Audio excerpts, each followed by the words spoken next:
Hindi pinalampas ni Pangulong Ferdinand Marcos Jr. ang buksan ng usapin kaugnay ng patuloy na agresibong aksyon sa karagatang sakop ng West Philippine Sea na aniya ay naglalagay sa panganib ng maraming buhay ng mga Pilipino at sumisira sa mga kagamitang pandagat ng bansa.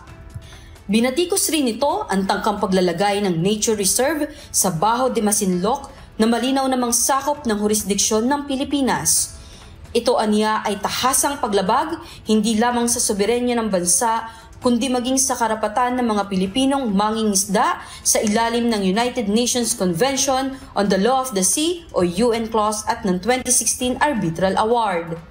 Sa kanyang pahayag, binigyan diin ni Pangulong Marcos na magpapatuloy ang Pilipinas sa pagsulong sa karapatan nito sa West Philippine Sea. Kasabay ng pagsusulong ng kapayapaan at kaayusan sa rehiyon sa pamamagitan ng Declaration on the Conduct of Parties in the South China Sea at pagkakaroon ng epektibong Code of Conduct batay sa mga umiiral na international laws. Samantala, ibinahagi naman ni Pangulong Marcos sa kanyang Facebook account ang naging pagpupulong niya kay United Nations Secretary General Antonio Guterres.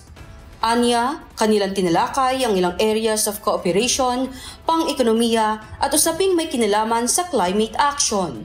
Joanna Bisonia, UNTV News and Rescue Malaysia, Diyos ang aming sandigan, serbisyo publiko ang aming pinahahalagahan.